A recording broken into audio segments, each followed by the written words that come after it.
It was December 1, 2018. Grace Millane had just celebrated her 22nd birthday the day before. Far from her home in Essex, England, she was on the trip of a lifetime, backpacking across the world after earning her degree in advertising and marketing. Grace had always been bright, inquisitive, and deeply compassionate.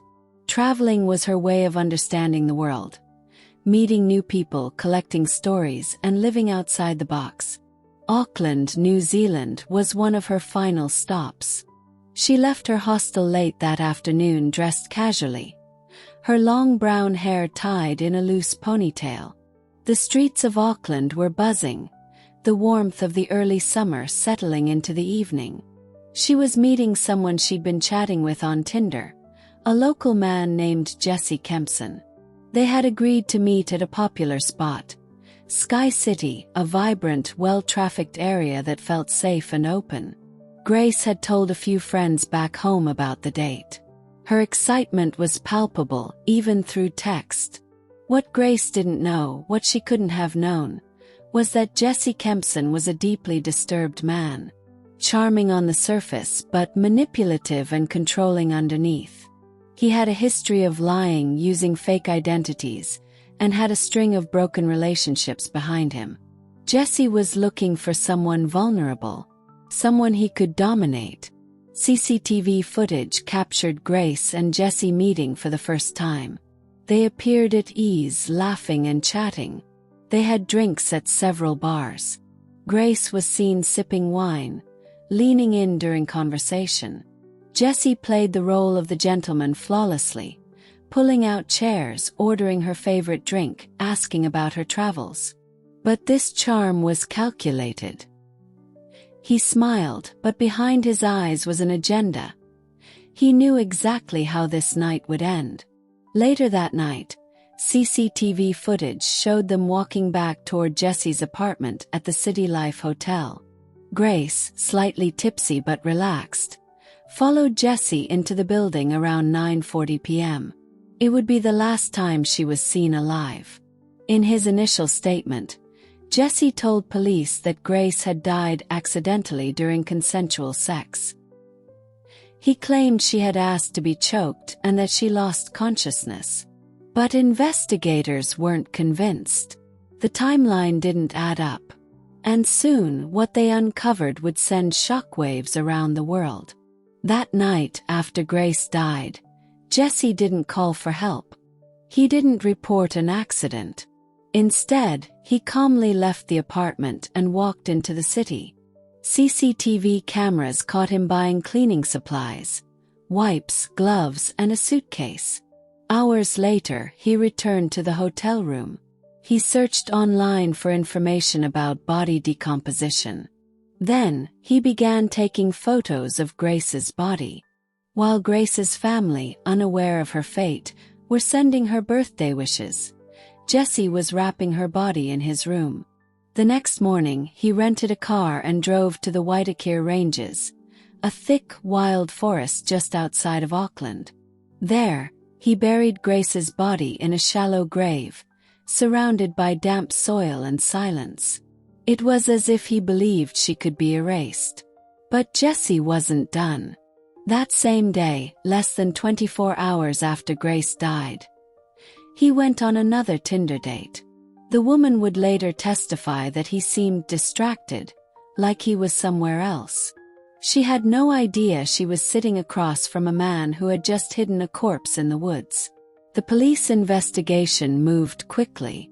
Grace's friends grew concerned when she stopped replying to messages. Her parents, panicked, contacted authorities. New Zealand police began examining CCTV footage and questioning guests at the hostel and hotel. Jesse was brought in for questioning. First, he was calm.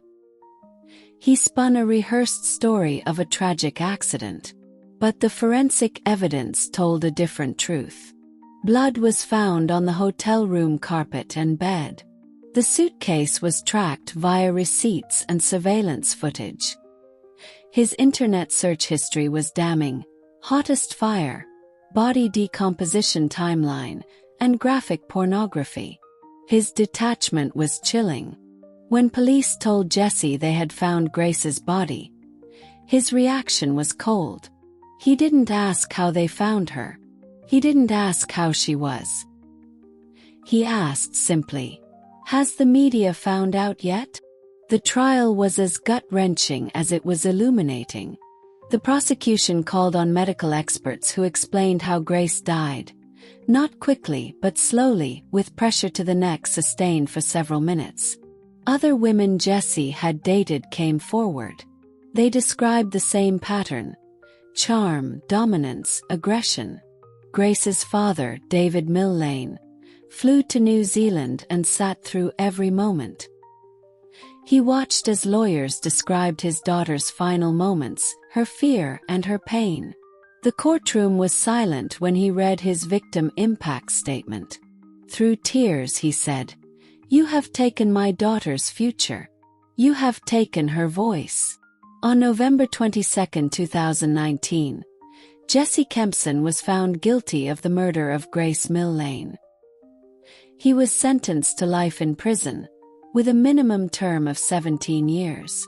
The judge described his actions as depraved and self-centered, noting the lack of remorse and the horrifying efforts to cover up the crime. But the trial uncovered even more darkness. In the months that followed, it emerged that Jesse had committed multiple acts of sexual violence against other women. Separate trials would result in additional convictions.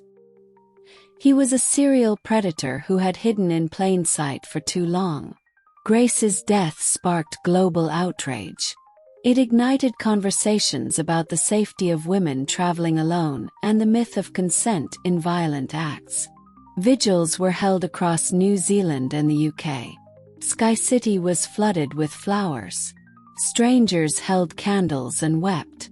Her family established a foundation in her name, aimed at supporting young people who travel abroad.